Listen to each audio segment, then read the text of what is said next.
তাহলে দেখ আমরা যে চারটা ইকুয়েশন পেয়েছি, আমি চারটা ইকুয়েশন আরেকবার লিখছি। প্রথমে আমরা যেটা পেয়েছি সেটা হচ্ছে Q Q one equal to R T one ln v2 by v1। তারপরে একটা সমীকরণ পেয়েছিলাম আমরা। আচ্ছা, এই দুটো সমীকরণ থেকে যেটা দুই, এটা ছিল ইকুয়েশন 1, আর ইকুয়েশন 3 ছিল দেখ, এটা হচ্ছে Q2 সমান RT2 ln v3 by v4, তাই তো? ইকুয়েশন 2 3। আচ্ছা, ইকুয়েশন 2 এবং 4টাকে আমরা ইউজ করে একটা সমীকরণ পেলাম। কি পেলাম বলতো? v2 by v1 equal to v3 by v4। v3/v4। হ্যাঁ, এইটা আমরা অলরেডি পেয়ে গেছি। আচ্ছা, এবারে 1 আর 3 এই দুটো সমীকরণকে যদি আমি ভাগ করি, মানে Q1 বাই যদি Q2 করি, তাহলে কি হবে দেখ। এখানে বুঝতে পারিস 1 ভাজিত 3 করে পাই।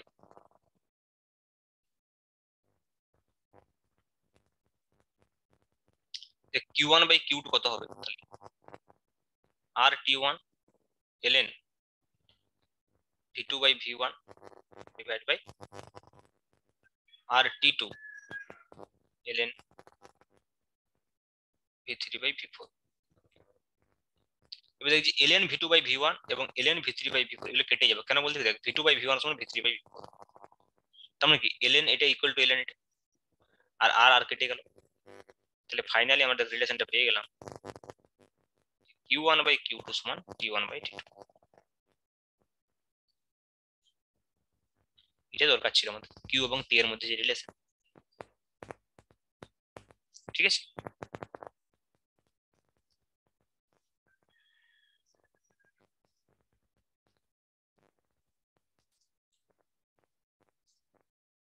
তাহলে বল দেখি তাহলে এটা এখন কত হবে?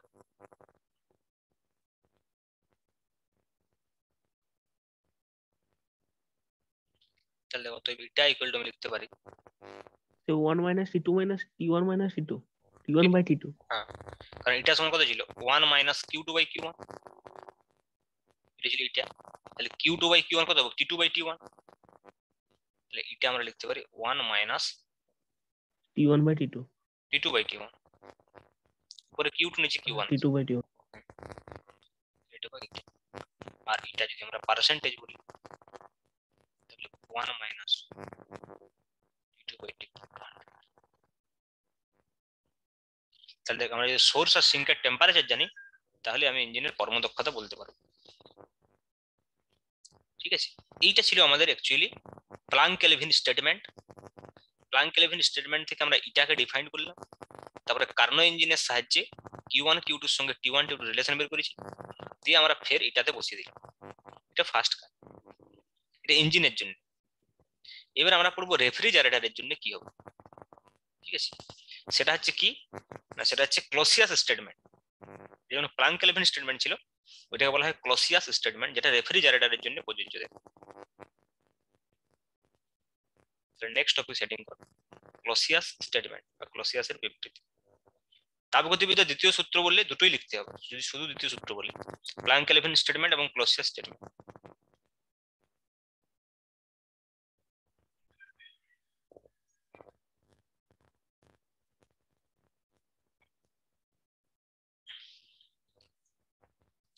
ডায়াগ্রামটা আঁকে তাহলে বুঝতে পারবে ক্লোসিয়াস কি বলতে চাইছি।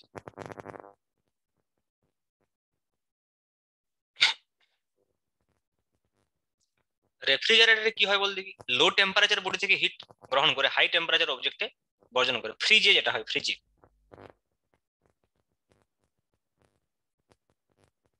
ফ্রিজের ভেতর থেকে কি হয়, বাইরের দিকে টেম্পারেচার হিট বর্জন করে, ভেতরে কি টেম্পারেচার কম, তো বাইরে টেম্পারেচার বেশি। মানে আগেরটা উল্টো দিকে হবে হিটের ফ্লোটা। এটা মনে করো সোর্স, যার টেম্পারেচার T1, এটা সিঙ্ক যার টেম্পারেচার T2। এখানে কি করা হবে, এটা মনে করো একটা রেফ্রিজারেটর, যেখানে আমি আর দিয়ে প্রকাশ করি। এখানে কি বলছে দেখ, মনে করো আমি সিঙ্ক থেকে, রেফ্রিজারেটর মনে করো সিঙ্ক থেকে Q2 অ্যামাউন্ট অফ হিট নিয়েছে, সিঙ্ক থেকে heat Q2 amount of heat মনে করো কালেক্ট করেছে, গ্রহণ করেছে সিঙ্ক থেকে। তাহলে কি সোর্সে কিউ2 অ্যামাউন্ট অফ হিটই বর্জন করতে পারবে? কোন রকম কার্য ছাড়া কখনোই না। বর্জন। হ্যাঁ, তাহলে বাইরে থেকে আমাকে ওয়ার্ক ডান করতে হবে। তাহলে এইখানে যদি আমরা ওয়ার্ক ডান করি বাইরে থেকে, এক্সটার্নাল ওয়ার্ক ডান করি, তাহলে এইখানে যে এই সোর্সে যে হিটটা বর্জন করবে সেই হিটটা কত হবে? ডাব্লিউ এবং কিউ2 যোগফল। তাহলে সেটা কত হবে? সেটা যদি মনে করো কিউ1 হয়, তাহলে সে কিউ1 সমান কত হবে? ডাব্লিউ প্লাস কিউ2, এনার্জি কনজারভেশন তাই বলছি। তাহলে এইখানে স্টেটমেন্টটা কিভাবে বলবে যে সিঙ্ক থেকে হিট নিয়ে সেটা কখনোই সোর্সে বর্জন করা সম্ভব নয় বাইরে থেকে কোনো কৃতকার্য ছাড়া। তাহলে এমন কোনো রেফ্রিজারেটর তৈরি করা সম্ভব নয় যে সিঙ্ক থেকে হিট গ্রহণ করে, তাপ গ্রহণ করে সেটা সোর্সে বর্জন করবে কোন রকম বাহ্যিক কার্য ছাড়াই। আমি এখানে কি লিখতে পারি? স্টেটমেন্টটা কি? এমন কোনো রেফ্রিজারেটর তৈরি করা সম্ভব নয়, এমন কোনো রেফ্রিজারেটর তৈরি করা সম্ভব নয়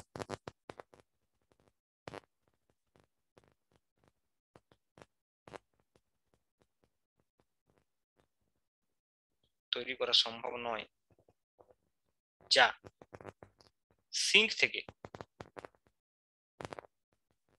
তাপ গ্রহণ করে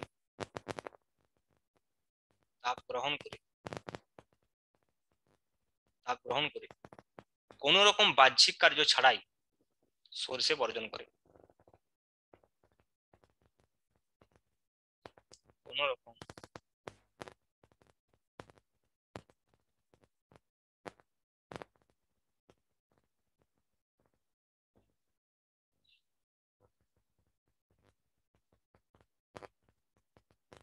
বাহ্যিক কার্য ছাড়াই। স্যার এটা তো আগের অপোজিটটা। অবশ্যই রেফ্রিজারেটর তো ইঞ্জিনের অপোজিট হবে। ইঞ্জিন কি করে? ইঞ্জিন হাই টেম্পারেচার অবজেক্ট থেকে হিট নিয়ে লো টেম্পারেচার অবজেক্টে হিট বর্জন করে। আর এই কি করছে? রেফ্রিজারেটর কি করে? লো টেম্পারেচার অবজেক্ট সেখান থেকে হিট সংগ্রহ করে হাই টেম্পারেচার অবজেক্টে হিট বর্জন করছে। মানে এখানে বাইরে থেকে ওয়ার্ক ডান করতে হবে, এক্সটার্নাল ওয়ার্ক ডান ছাড়া সম্ভব না। তো এইখানে রেফ্রিজারেটরের যে পারফরমেন্সটাকে সেটা কর্মদক্ষতা দিয়ে প্রকাশ করা হয়নি, সেটাকে কোএফিসিয়েন্ট অফ পারফরমেন্স বলা হয়। হ্যাঁ, ক্রিয়া গুণাঙ্ক বলে, রেফ্রিজারেটরের ক্রিয়া গুণাঙ্ক। আমি এখানে বলতে পারি যে রেফ্রিজারেটরের ক্রিয়া গুণাঙ্ক, রেফ্রিজারেটরের ক্রিয়া গুণাঙ্ক বাংলাতে বলতে পারি ক্রিয়া গুণাঙ্ক, বা ইংরেজিতে আমরা বলবো কোএফিসিয়েন্ট অফ পারফরমেন্স।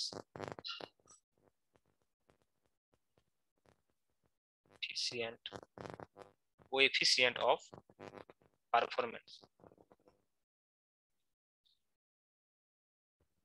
এটাকে অনেকে সিওপি বলে থাকে। সিওপি এটাকে বিটা দিয়ে রিপ্রেজেন্ট করা হয়।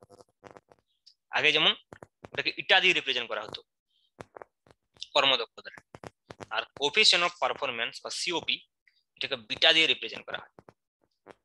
এটাকে কিভাবে ডিফাইন করা হয়? এটাকে ডিফাইন করা হয় Q2 divided by W। Q2 divided by W কেন? দেখ এখানে ইনপুট আউটপুট আলাদা। এখানে এখানে আউটপুট কোনটা? দেখ আমি সিঙ্ক থেকে কতটা হিট টানতে পারছি সেটা আউটপুট। আর ইনপুট কি? কৃতকার্যটা ইনপুট, একে কৃতকার্য করলে তবে তো হিট নিবে।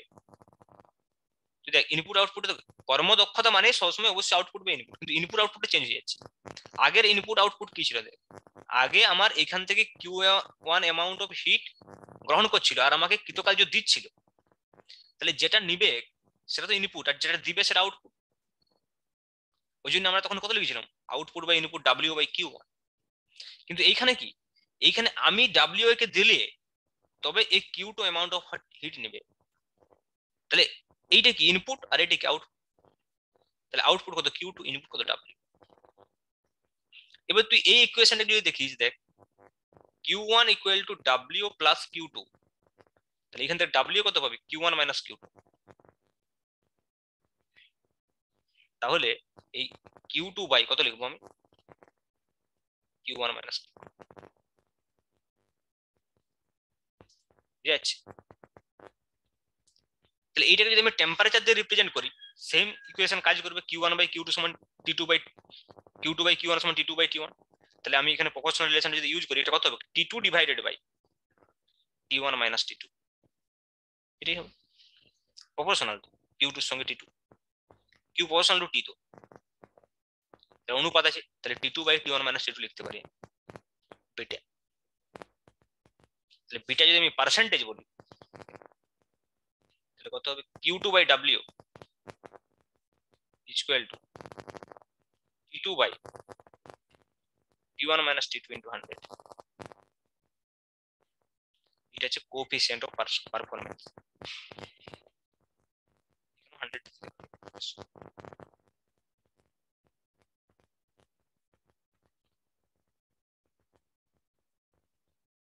এটা হচ্ছে বিটা।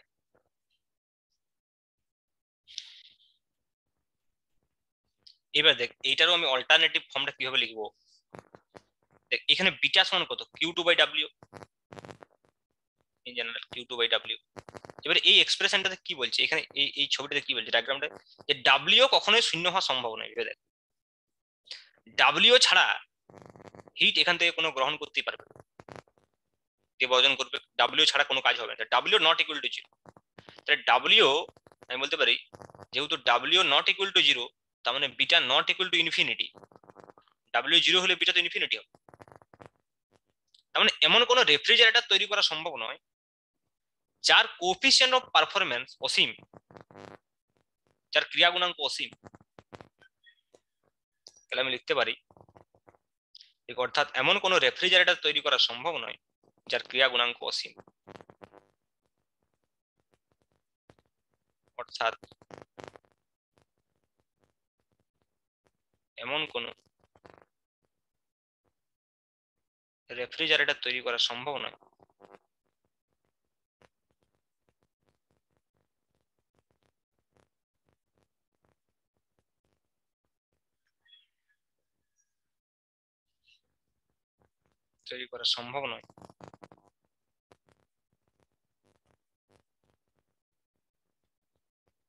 যার ক্রিয়া গুণাঙ্ক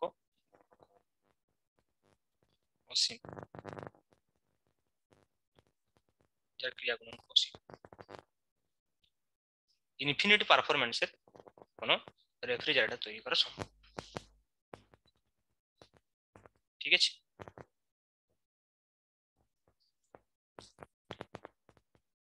বুঝা গেল?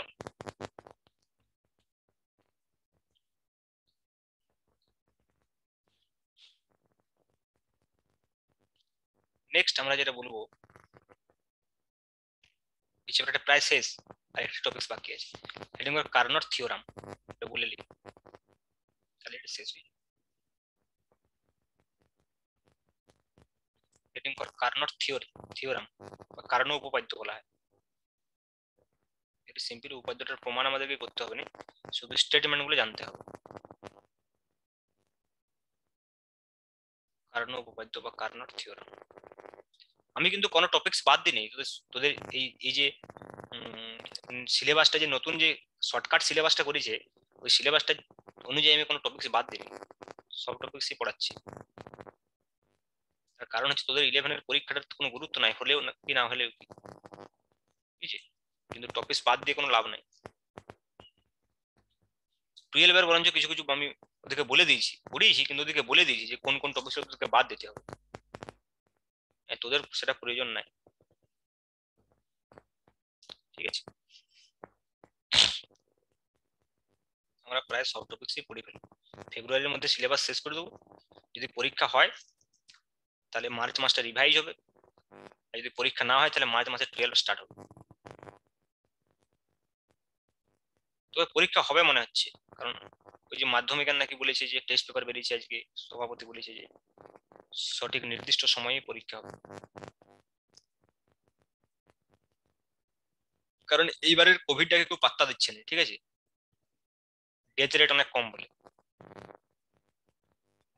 কোনো পরীক্ষা পোস্টপোনও করেনি, যেমনি কম্পিটিটিভ এক্সাম যেগুলো হচ্ছে সব হয়ে যাচ্ছে পরীক্ষা। যে পরীক্ষা হওয়ার সম্ভাবনা প্রবল, মাধ্যমিক এবং উচ্চ মাধ্যমিক দুটাই। আর তাহলে তোদেরও হতে পারে 11-এর পরীক্ষা না হওয়ার কিছু না। আচ্ছা মনে কর সেম আর সোর্স, সেম সিঙ্ক আর সোর্সের মাঝখানে আমাকে সোর্স ছিল,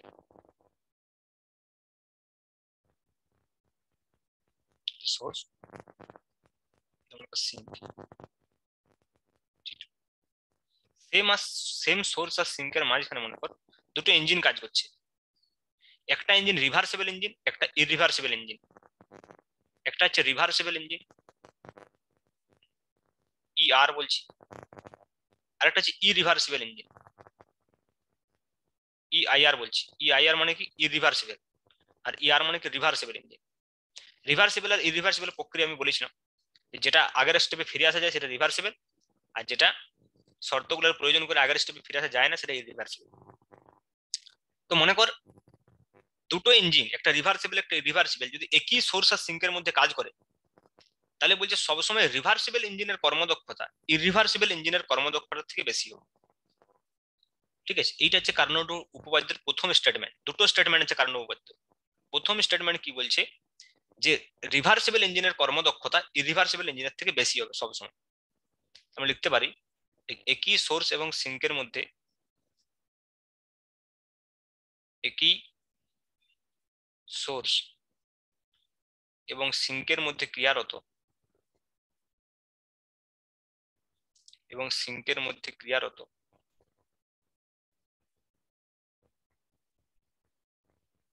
সিঙ্কের মধ্যে ক্রিয়ারত রিভার্সিবল এবং ইরিভার্সিবল ইঞ্জিনের মধ্যে,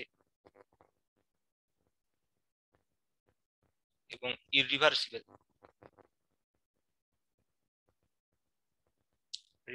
এবং ইরিভার্সিবল ইঞ্জিনের মধ্যে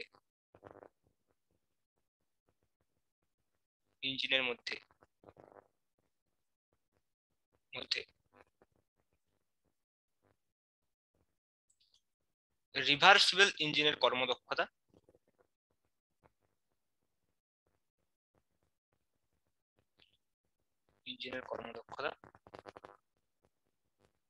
সর্বদাই বেশি হয়,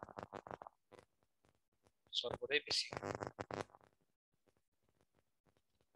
ঠিক আছে, তার মানে আমি যদি বলি ইটা আর মানে রিভার্সিবল ইঞ্জিনের কর্মদক্ষতা অলওয়েজ গ্রেটার দেন ইটা আর মানে ইরিভার্সিবল ইঞ্জিনের কর্মদক্ষতা, এটাই বলতে চাইছি। বুঝা গেল? হ্যাঁ স্যার। নাম্বার 2 যেটা বলছে যে এই সোর্স আর সিঙ্কের মধ্যে যদি অনেকগুলো রিভার্সিবল ইঞ্জিন কাজ করে, অনেকগুলো মনে করো যদি রিভার্সিবল ইঞ্জিন কাজ করে তাহলে সবার কর্মদক্ষতা কি হবে? যদি কোনো ইরিভার্সিবল ইঞ্জিন না থাকে, মনে করো সব রিভার্সিবল ইঞ্জিন সব, তাহলে সবার কর্মদক্ষতা একই। সেকেন্ডলি, একই সোর্স এবং সিঙ্কের মধ্যে ক্রিয়ারত, একই সোর্স এবং সিঙ্কের মধ্যে ক্রিয়ারত,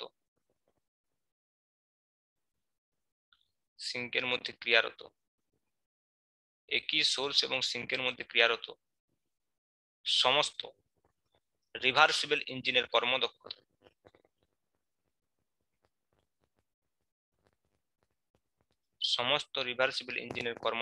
কি হয়?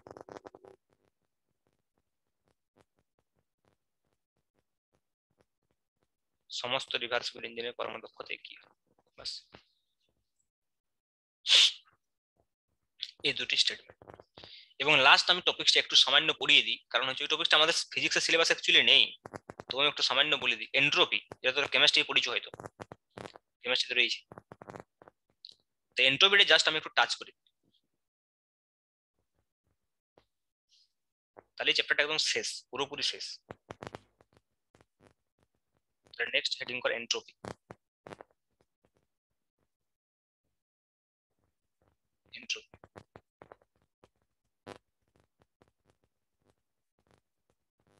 এন্ট্রপি সম্পর্কে জাস্ট কয়েকটা পয়েন্ট আমি তোকে মনে রাখতে বলবো। প্রথমত হচ্ছে এন্ট্রপি বলতে কি বোঝায়, এটা হচ্ছে বিশৃঙ্খলতার পরিমাপ। ঠিক আছে, তো সবসময় এন্ট্রপি সবসময় ইনক্রিজ করে, একটা সিস্টেমের এন্ট্রপি সবসময় ইনক্রিজ করছে, অলওয়েজ ইনক্রিজ করছে।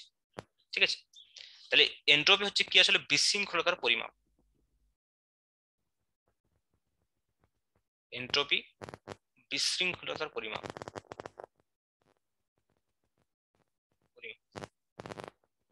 আমরা এস কে নির্ণয় করতে পারিনি, সবসময় আমরা যেটা নির্ণয় করছি ডিএস। কোনো একটা মনে করো একটা সিস্টেম, সাপোজ যে কোনো একটা সিস্টেমে, এই সিস্টেমে যদি মনে করো টেম্পারেচার টি হয়, আর এই সিস্টেমে যদি ডিকিউ অ্যামাউন্ট অফ হিট যদি সিস্টেম গ্রহণ করে, তাহলে এর এন্ট্রপির যে চেঞ্জ হবে সেটা হচ্ছে ডিএস। এন্ট্রপিকে এস দিয়ে প্রকাশ করে, ডিএস। সেটা সবসময় কত হয়, ডিকিউ বাই টি। এন্ট্রপির এক্সপ্রেশন ডিএস সমান ডিকিউ বাই টি। ঠিক আছে, এগুলো আমি কোনো কিছু প্রমাণ করছি না, জাস্ট তোকে ইনফরমেশন হিসাবে দিচ্ছি। এন্ট্রপি হাই লেভেলের টপিকস, ঠিক আছে। এগুলো জাস্ট আমি কয়েকটা ইনফরমেশন তোকে দিয়ে রাখছি, অঙ্ক করার ক্ষেত্রে কাজে লাগতে পারে। তাহলে এন্ট্রপি বিশৃঙ্খলতার পরিমাপ, এন্ট্রপির পরিবর্তন কত হবে, ডিএস সমান ডিকিউ বাই টি। টি যখন সিস্টেমের টেম্পারেচার। সেকেন্ড থিং আমি বলতে পারি, যদি আমরা কোনো একটা বদ্ধ সিস্টেমের ক্লোজ ইন্টিগ্রেশন ডিএস নিই, সেটা সবসময় শূন্য হবে। ঠিক আছে, তো এখান থেকে কি বলা যায়, এন্ট্রপি হচ্ছে অবস্থার অপেক্ষক। হ্যাঁ, স্টেট ফাংশন। যেমন ইউ কি ছিল, ইন্টারনাল এনার্জি ছিল অবস্থার অপেক্ষক, তেমনি আমরা বলতে পারি যে এস হলো অবস্থার অপেক্ষক। অবস্থার অপেক্ষক, এই কটা বিষয় মনে রাখো।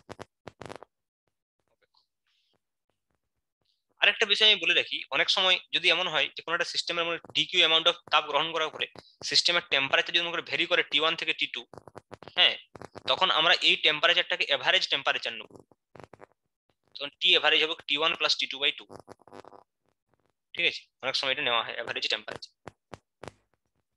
এন্ট্রপি সম্পর্কে জাস্ট আমি এইটুকুই বলবো, এন্ট্রপি অ্যাকচুয়ালি ফিজিক্সের সিলেবাসে নেই, বাট যদি কোনো এখান থেকে কোশ্চেন পড়ে, সাধারণত দেখা যায় কম্পিটিটিভ এক্সামে কখনো কখনো কোশ্চেন দেয়, সেটা এই ডিএস সমান ডিকিউ বাই টি সমীকরণ থেকেই পড়বে। হ্যাঁ, যেখানে ডিকিউটা কি, শেষেরটা আমি বললাম, যদি মনে করি যে ডিকিউ বাই টি বোঝে, তাহলে টিটা কোন টেম্পারেচার।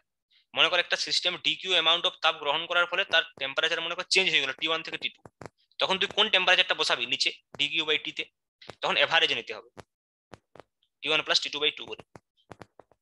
ঠিক আছে, স্যার ওইটা না, ওই যে 5ds যেটা বললেন ওইটা। এটা যে close integration DS equal to যদি 0 হয়, মানে এটা 0 হবে সবসময়, এটা প্রপার্টি প্রমাণ করলাম না কিভাবে হচ্ছে, বাট এটা হবে। এটা হওয়ার কারণে আমরা এস কে আমরা বলি অবস্থার অপেক্ষক। দেখ, অবস্থার অপেক্ষক স্টেট ফাংশন। আমরা এর আগে দেখেছি ইউ হচ্ছে অবস্থার অপেক্ষক, ঠিক আছে, কিন্তু ডাব্লিউ বা কিউ কেউ অবস্থার অপেক্ষক নয়, খেয়াল রাখ। কিন্তু এস আবার অবস্থার অপেক্ষক। ইউ এবং এস এদের যদি ক্লোজ ইন্টিগ্রেশন নেওয়া হয়, শূন্য হয় সবসময়, close integration DU close integration DS. তাহলে ইউ এবং এস হচ্ছে স্টেট ফাংশন, আর ডাব্লিউ এবং কিউ এর হচ্ছে পাথ ফাংশন। মানে পথের উপর নির্ভর করে, কিন্তু ইউ এবং এস হচ্ছে স্টেট ফাংশন বা অবস্থার অপেক্ষক। ক্লিয়ার?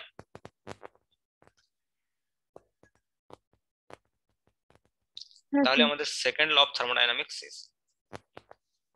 ঠিক আছে, আমরা নেক্সট দিন অঙ্ক করব, বিশেষ করে এর থেকে মহাকর্ষ থেকে কিছু অঙ্ক করতে হবে। হ্যাঁ, মহাকর্ষের সেট 1টা মনে হয় দেওয়া ছিল, তারপরে হ্যাঁ সেট 1 এর অঙ্কগুলো কিছু করব, তারপরে এই চ্যাপ্টারটা থার্মোডাইনামিক্স এর অঙ্ক করব। থার্মোডাইনামিক্স এর অঙ্কগুলো আমি সেট 1 এর কিছু অঙ্ক করিয়েছিলাম তোদের ক্লাসে, আর কতগুলো অঙ্ক আমি, আচ্ছা ওই মহাকর্ষটা মানে ছবি তুলে পাঠানো হয়নি, আমি ছবি তুলে পাঠিয়ে দিচ্ছি দুটোই। তারপরে আমরা, তোরা একটু চেষ্টা করবি বাড়িতে, তারপরে আমরা এই দুটো চ্যাপ্টারের অঙ্কগুলি করবো, দিয়ে kinetic theory of gas start করতে হবে। ঠিক আছে, ছাড়লাম। আর তোদের অফলাইন নেক্সট দিন রবিবারে অফলাইন হবে, অফলাইন অনলাইন একসঙ্গে হবে। আজকেও বিকেলেও অফলাইন হবে যারা যাবে।